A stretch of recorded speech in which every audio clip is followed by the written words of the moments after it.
හිතින් මවා ගන්න දරා ගන්න බැරි තරම් රස්නිය තියෙන දූවිලි පිරුණු ඉදිකිරීම් භූමියක දාඩිය පෙරාගෙන බර උස්සන තාත්තා කෙනෙක්ව. එයා මේ හැම දුකක්ම විඳින්නේ තමන්ගේ එකම පුතාව නගරයේ තියෙන ලොකුම ජනප්‍රියම ඉස්කෝලේට යවන්න.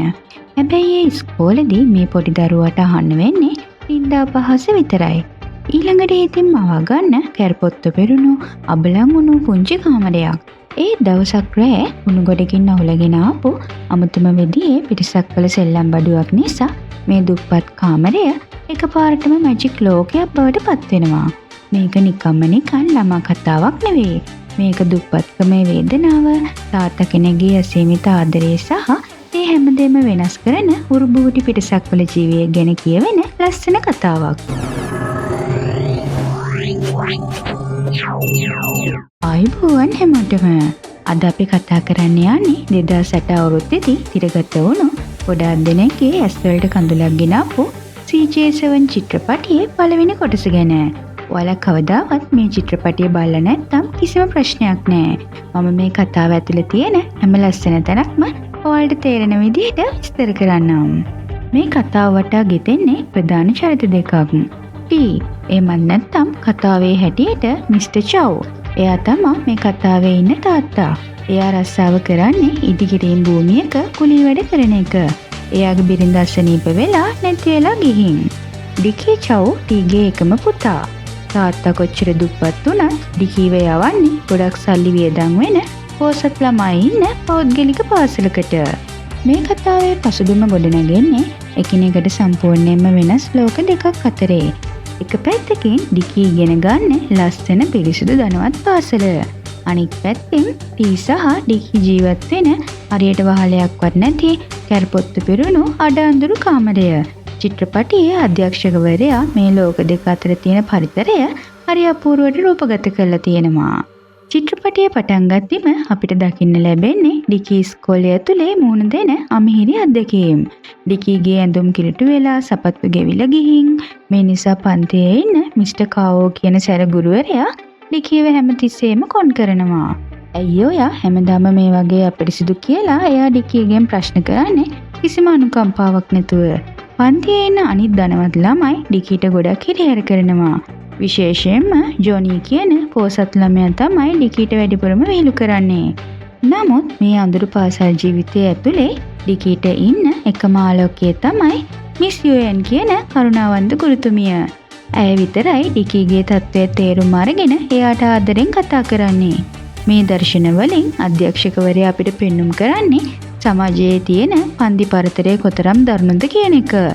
සල්ලි නැති වුණාම පොඩි දරුවෙක්ට ඕන සමාජයෙන් කොච්චර කුඩම්මාගේ සැලකිලි ලැබෙනවාද කියන එක මේ ආරම්භක දර්ශන වලින් අපේ හිතට තදින්ම කාවද්දනවා.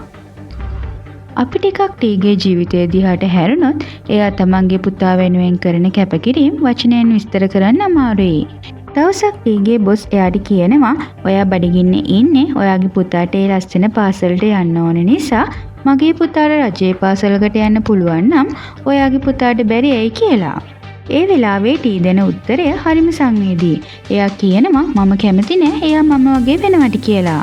Taman තරුණ කාලේ ඉගෙන ගත්තේ නැති නිසා අද මේ වගේ දුක් විඳිනවා කියන එක ටී හොඳටම දන්නවා.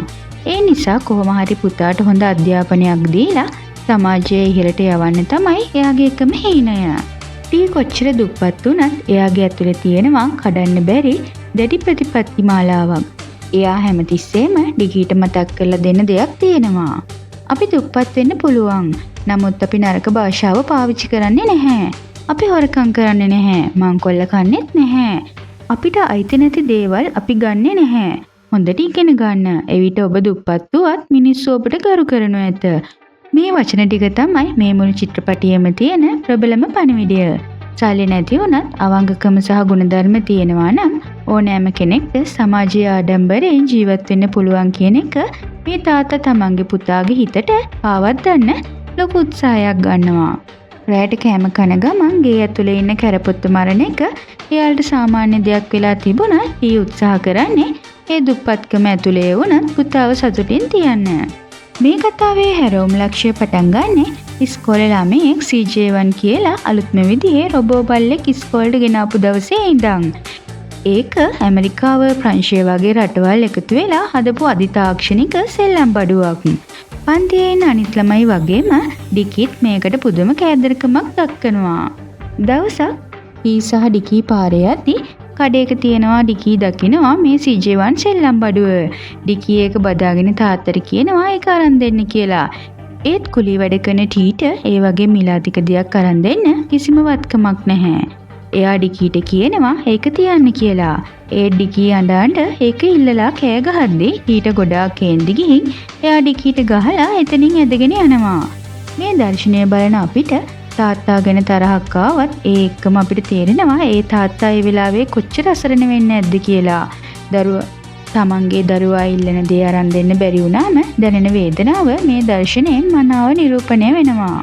ඩිකීගේ කැඩුණු සපත්තු වලට අලුත් සපත්තු හොයන්න වගේම ගෙදරට ඕන කරන බඩු මුට්ටු හොයන්න ඊ පුරුදු වෙලා හිටියේ රෑට නගරයේ තියෙන කුණු ගොඩවල් අවුස්සන්න. කඩින් සෙල්ලම් බඩුව අරන් දෙන්න බැරි වුණු දුකට ටීමේ කුණු ගොඩක් අවුස්සන්නේ පුතාට දෙන්න මොනවා හරි සෙල්ලම් බඩුවක් හොයාගන්න අරමුණින්. එදා රෑ ආසින් ආපු පියාඹන පීරිසයක් වගේ පිරිසක් වල යානයකින් මේ කුණු ගොඩට යම් දෙයක් අතහැරලා යනවා මිනිස්සු දකිනවා. ටීමේ කුණු ගොඩ අවුස්සද්දී එයාට හම්බ වෙනවා ලස්සන කොළපාට රබර් බෝලයක් වගේ අමුතු දෙයක්.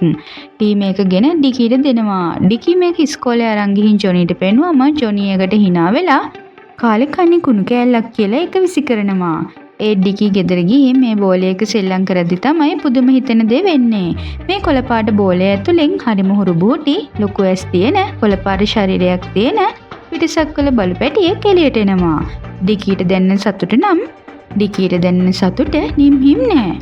ජොනීගේ CJ1 සෙල්ලම් බඩුවට වඩා මේක ගොඩක් දියුණුයි කියලා පෙන්වන්න ඕන නිසා ඩිකී මේ පිටසක් වල ජීවියට CJ7 කියලා නම තියෙනවා. CJ7ගේ ආගමනයත් එක්ක ඩිකී හිතන්නේ එයාගේ මුළු ජීවිතේම වෙනස් වුණා කියලා. ඩිකී දන්නවා CJට පුදුම දේවල් කරන්න පුළුවන් කියලා. උදාහරණයක් විදිහට කුණු වෙච්ච ඇපල් ගෙඩියක් ආපහු නැවුම් ඇපල් ගෙඩියක් බවට පත් කරන්න වගේ දේවල් මේ CJ7ට කරන්න පුළුවන්. මේ දේවල් දැක්කාම ඩිකීගේ ඔළුවට එන්නේ එකම එක අදහසයි. ඒ තමයි CJ7ගේ මැජික් පාවිච්චි කරලා ඉස්කෝලේ අනිත් ළමයි ඉස්සරහා වීරයෙක් වෙන එක. ඩිකී හීනමවනවා CJ7 එයාට විභාගයෙන් ලකුණු 100ක් ගන්න උදව් කරයි කියලා. ඒ වගේම ඉස්කෝලේ ශාරීරික අධ්‍යාපනයේ පන්තියේදී අනිත් ළමයින්ට වඩා හොඳට දුවන්න පනින්න පුළුවන් වෙන විදිහේ සුපිරි මැජික් සපත්තු කුට්ටමක් CJ7ගෙන් ලබා ගන්න ඩිකී බලාපොරොත්තු වෙනවා. මෙතනදී තමයි කතාවේ ලොකුම ගැටුම නිර්මාණය වෙන්නේ. ඊ හැමතිස්සෙම ඩිකීට ඉගැන්නුවේ තමන්ගේ මහන්සියෙන් අවංකව දේවල් ලබා ගන්න කියලා.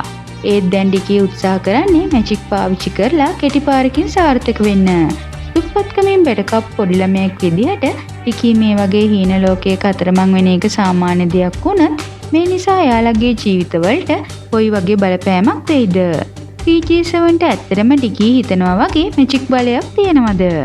ලෝකෙකට දොරක් කැරුණා කියලා කුණු වෙච්ච ඇපල් ගෙඩියක් එකපාරටම නැවුම් ඇපල් ගෙඩියක් වෙනවා දැක්කාම ඩිකීගේ ළමා හිතේ ලොකු බලාපොරොත්තුවක් ඇති වෙනවා. මේ පුංචි කොළපාට යහළුවා ඇත්තටම අභ්‍යවකාශයේ ඉඳන් ආපු සුපිරි බල්ලෙක් කියලා ඩිකී විශ්වාස කරන්න පටන් ගන්නවා. ඊළඟට ඩිකී දකින්නේ හරිම ලස්සන හැබැයි පරිකල්පනීය හීන ලෝකයක්. ඩිකී හීනමවනවා CJ7 එයාගේ විභාගේ පාස් වෙන්න උදව් කරන උත්තරේ පේන සුපිරි කණ්ණාඩියක් දෙයි කියලා. ඒ විතරක් නෙවෙයි ඉස්කෝලේ ශාරීරික අධ්‍යාපන පන්තියේදී අනික් හැමෝටම වඩා ආස උසට පනින්න පුළුවන් වෙන විදිහේ සුපිරි සපත්තු කුට්ටම CJ ගෙන් ලැබෙයි කියලා ඩිකී ලොකු ෆැන්ටසියක ජීවත් වෙනවා. මේ සුපිරි බලයන් එක්ක Taman ඉස්කෝලේ වීරයා වෙනවා කියලා ඩිකී හිතින් මවා ගන්නවා. හැබැයි පහුවදා විභාග වෙලාවේ තමයි ඇත්තම යථාර්ථය ඩිකීගේ මූණටම වදින්නේ.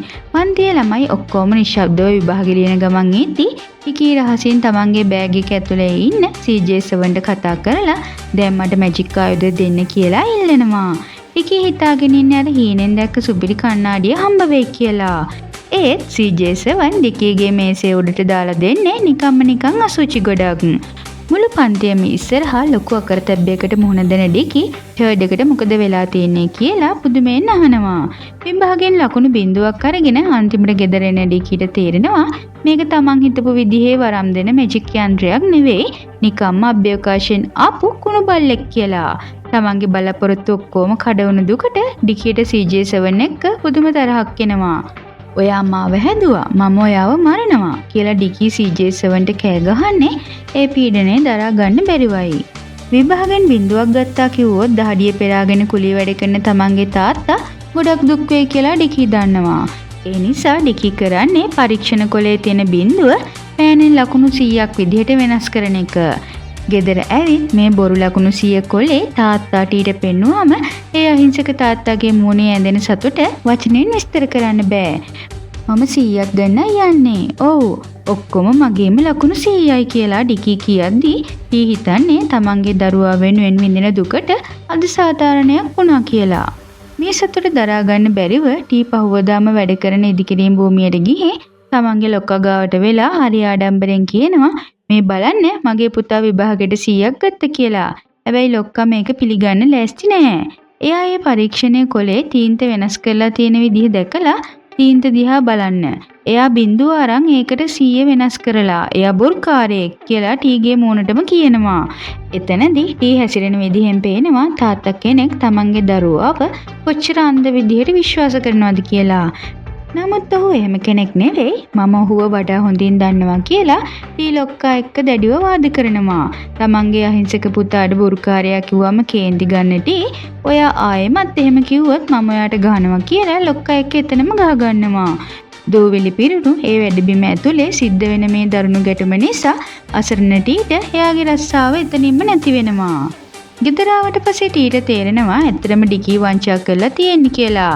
Taman දරුවාට කවදාවත් බොරු කියන්න එපා කියලා උගන්වලා ඩිකී මේ කරපු දේ ගැන ටීට දැනෙන්නේ දරා ගන්න බැරි කේන්තියක් වගේම වේදනාවක්. මම ඔයාට කීපාරක් කියන්නද අපි දුප්පත් වෙන්න පුළුවන්. නමුත් අපි බොරු කියන්නේ නැහැ. රණ්ඩු වෙන්නේ නැහැ කියලා ටී කෑ ගහනවා. දඬුවමක් විදිහට ටී ඩිකීගේ අතින් CJ7 සෙල්ලම් බඩුව උදුර ගන්නවා. මෙතනදී කේන්තිය පාලනය කරගන්න බැරි වෙන ඩිකී මට ඔයා වගේ තාත්තා කෙනෙක් නෑ කියලා තාත්තගේ මූණටම කියනවා. ඒ වචන ටික ඒ දුප්පත් තාත්තාගේ පපුව පසාරු කරගෙන යනවා. කේන්තියෙන් පුපුරන ටී ඩිකීට කියනවා ඔබෙම මොලේ භාවිතා කර 60 ඉක්මවා යා හැකිනම් එහෙනම් මම ඔයාව සදහටම තනි කරනවා කියලා. ආදරේ කොච්චර තිබුණත් දුප්පත්කම සහ වැරදි වැටහීම් නිසා ඒ පියපුතු බැඳීම මේ මොහොතේ සම්පූර්ණයෙන්ම බිඳිලා යනවා. රස්සාව නැති වුණත් ටීට කොහොම හරි ඩිකීව ජීවත් කරවන්න සල්ලි හොයන්න ඕනේ. ඒ නිසා එයා වෙනදා වගේම ඉදිකිරීම භූමියේ වැඩට යනවා. ඒත් දවසක් ඩිකී ඉස්කෝලේ පන්තියේ ඉද්දි කිසිම කෙනෙක් බලාපොරොත්තු නොවුණු දරුණුම ඛේදවාචකයක් සිද්ධ වෙනවා. මිස් යුඑන් පන්තියට දුවගෙන ඇවිත් හඬා වැටෙමින් ඩිකීට ලං වෙලා කියනවා දරුණු අනතුරක් වුණා. ඔයාගේ තාත්තා නැති වුණා කියලා. ඉදිකිරීම් භූමියේ ඉහළ තට්ටුවක අද්දර ඉඳන් බිමට වැටිලා ටීමිය ගිහින්. චිත්‍රපටියේ මේ වෙනකන් තිබුණු විනෝදාත්මක ස්වභාවය එකපාරටම අඳුරු යථාර්ථවාදී හදවත කීරි ගෑන මොහොතක් බවට පත් වෙනවා. මේ කම්පනය දරා ගන්න බැරි ඩිකීගේ ළමා මනස මේ මරණය සම්පූර්ණයෙන්ම ප්‍රතික්ෂේප කරනවා. ගෙදර ගිහින් කාමරේ දොර වහගන්න ඩිකී මිස් යුඑන්ට කියනවා මගේ තාත්තා මාව තනි කරන්නේ නැහැ. මං අවදි වෙනකොට එයා ගෙදර එයි. මට දැන් නිදා ගන්න ඕනේ කියලා. අඳුරු කාමරේ ඇඳට වෙලා ගුලි වෙලා ඉන්න ඩිකී කඳුළු පිරුණු ඇස් වලින් තාත්තේ කවදාවත් මාව දාලා යන්න එපා. මම ඔයාට හුම්කම් දෙන්නම්. මම හොඳට ඉගෙන ගන්නම්. බොරු කියන්නේ නැහැ. රණ්ඩු වෙන්නේ නැහැ කියලා තනියම මුණනවා. එයා හිතන්නේ එයා හොඳ ළමෙක් වුණොත් දුන්නු පොරොන්දු ඉටු කළ තාත්තා එයි කියලා. ඩිකී අඬලා නින්දට වැටෙද්දී කාමරේ මුල්ලක ඉන්න CJ7 මේ හැමදේම බලාගෙන ඉන්නවා. ඩිකීගේ වේදනාව දැනෙන CJ7ගේ ශරීරයෙන් එකපාරටම අමුතු සද්දයක් එන්න පටන් ගන්නවා. ඩිකී ඇහැරිලා බලද්දි දකිනවා CJ7 අමුතු විදිහකට වෙහෙසෙමින් මොකද්ද ලොකු දෙයක් කරන්න උත්සාහ කරනවා. ඇයි ඔයා මෙච්චර මහන්සි වෙලා ඉන්නේ CJ7 කියලා ඩිකී අහනවා. මේ පුංචි පිටසක් වල ජීවියා තමන්ගේ මුළු ශක්තියම පාවිච්චි කරලා ඩිකීගේ තාත්තව ආපහු ගේන්න උත්සාහ කරනවද? ඩිකී අඬලා නින්දට වැටිලා ඉන්න ඒ අඳුරේ අර පුංචි CJ7 තමන්ගේ මුළු ශක්තියම එකතු කරනවා. එයා අමුතු සද්දයක් කරමින් ලොකු වෙහසක් ගන්නවා ඩිකීට ඇහෙනවා. ඩිකීගේ කඳුළු දැකලා මේ පිටසක් වල ජීවියා තීරණය කරනවා තමන්ගේ මුළු ශක්තියම ඒ කියන්නේ තමන්ගේ ජීවිතේම හරි දීලා ඩිකීගේ තාත්තව අපහු මේ ලෝකෙට ගේන්න. තමන්ගේ ආදරණීය යාළුවගේ සතුට වෙනුවෙන් කරන්න පුළුවන් ලොකුම පරිත්‍යාගය තමයි මේ පුංචි සෙල්ලම් බඩුව කරන්නේ. පහෝදා උදේ වෙනකොට කාටවත් හිතාගන්න බැරි විදිහට පාතිහාරයක් සිද්ධ වෙලා ඉවරයි. මරණයෙන් පස්සේ ආයෙත් පනා පුටි කිසිම දෙයක් නොවුනා වගේ ඩිකී ඉස්සරහා හිටගෙන ඉන්නවා. ඒත් ඒ සතුටත් එක්කම ඩිකී දකිනවා තමන්ගේ ආදරණීය CJ7ට මොකද්දෝ වෙලා කියලා. CJ7 කිසිම හැවිල්ලක් නැතුව ජීවයක් නැති නිකම් පඹෙක් වගේ වැටිලා ඉන්නවා. එයාට මොකද වෙලා තියෙන්නේ තාත්තේ කියලා ඩිකී අහනකොට ටී හිතන්නේ මේකේ බැටරි ඉවර වෙලා ඇති කියලා. ටීට මේ දේවල් තේරුම් ගන්න බැරි වුණත් ඩිකීට හොඳටම තේරෙනවා CJ7 කියන්නේ ඉතා උසස් තාක්ෂණයෙන් යුක්ත පිරිසක් වල ජීවියෙක් කියලා. ඩිකීගේ තාත්තා වෙනුවෙන් CJ7 තමන්ගේ ජීවිතේම පරිත්‍යාග කරලා ඉවරයි. කාලය ටිකෙන් ටික ගෙවිලා යනවා. අලුත් පාසල් වාරය ආරම්භ වෙන්නත් ළඟයි. ඉස්කෝලේ පටන් ගන්න කලින් ළමයි ඔක්කොම එකතු වෙලා ලස්සන විනෝද චාරිකාවක් යනවා. හැමෝම ගොඩක් සතුටින් එකට ඉන්නේ. ඩිකීගේ ජීවිතෙත් ගොඩක් වෙනස් වෙලා. ඉස්සර හිටපු ළමයි දැන් වෙනස් වෙලා. එයාලා ආදරේ ගැන පවා කතා කරනවා. ඩිකී කියනවා මැගී මට ගොඩක් කැමති. නමුත් මගේ ආදරේ ෆැනී කියලා. ෆැනී ඩිකීට ගොඩක් ආදරෙයි. ඒ වගේම ජොනී තාම ඩිකීගේ දේවල් ගන්න හැදුවා. දැන් ඩිකී බය නැතුව ඒ දේවල් ගුරුවරුන්ට කියන්න තරම් ශක්තිමත් වෙලා ඉන්නේ. මේ විනෝද චාරිකාව අතරතුරේ ටී සහ මිස් යුඑන් අතරේ හරිම ලස්සන කතා බහක් සිද්ධ වෙනවා. මිස් යුඑන් ගොඩක් පුදුම වෙලා ඉන්නේ ටීගේ මේ නැවත පැමිණීම ගැන. ඇයි කියනවා රෝහලේදී ටීව මැරිලා හිටියා දැක්කට පස්සේ දැන් මේ වගේ සනීපෙන් ඉන්න එක ඇත්තටම වෛද්‍යවරුන්ටවත් ඒක පැහැදිලි කරන්න බැරි දෙයක් කියලා. ඒ වෙලාවේ ටී සුපුරුදු විහිළුකාර විදිහට මිස් යුඑන්ගෙන් අහනවා ඔයා හිතන්නේ නැද්ද මම කඩවසම් කියලා මිස් යුඑන් කියලා. කෙල්ලෙක්ව දිනාගන්න නම් විහිළුකාරයෙක් වෙන්න ඕනි කියන එක ඩිකීගේ තාත්තා දන්නවා. ඒ දර්ශනයෙන් අපිට තේරෙනවා දුප්පත්කම සහ මරණය එක්ක සටන් කරපු මේ තාත්තා දැන් ආයෙමත් තමන්ගේ ජීවිතේ සතුටින් ගත කරන්න පටන් අරන් කියලා. චිත්‍රපටිය ඉවර වෙන්නේ අපේ ඇස් වලට කඳුලක් ගේන ඒත් හදවතට ලොකු සතුටක් ගේන දර්ශනයකින්. ඩිකී තාමත් අර පණ නැති CJ7 සෙල්ලම් බඩුව තමන්ගේ ළඟින්ම තියාගෙන ඉන්නවා. ඩිකී දන්නවා CJ7 කියන ඒ අහිංසක යාළුවා තාමත් එයා එක්ක කොහේ හරි ඉන්නවා කියලා. ඩිකී ඒ සෙල්ලම් බඩු දිහා බලලා කියනවා මම හරිම වාසනාවන්තයි ඔයා තාමත් මට ඉන්න එක ගැන CJ7 කියලා. හැමදාම දවස් ඉවර වෙලා CJ7 නිදාගෙන ඉද්දි ඩිකී පොඩි පුරුද්දක් විදිහට ඇස් පියාගෙන තුණ්ඩ ගණන් කරනවා. එයා හිතින් ලොකු ප්‍රාර්ථනාවක් කරනවා මම නැවත බලන විට ඔබ අවදි වේයයි බලාපොරොත්තු වෙමි කියලා. තමන්ගේ ජීවිතයට ආලෝකයක් ගෙනාපු ඒ පුංචි මිතුරා කවදා හරි දවසක ආයෙත් ඇස් අරී කියන බලාපොරොත්තුවෙන් මට ඔයාව ආපහු ඕන. ඔයා කොහෙද CJ7? 1යි 2යි 3යි කියලා ටිකී ගණන් කරන තැනින් මේ අපූර්ව සිනමා සිත්තම නිමා වෙනවා. ඉතින් මේ වගේ තවත් ලස්සන කතා ගොඩක් බලන්න මගේ channel එක subscribe කරලා තියාගන්න. ගිහින් එන්නම්.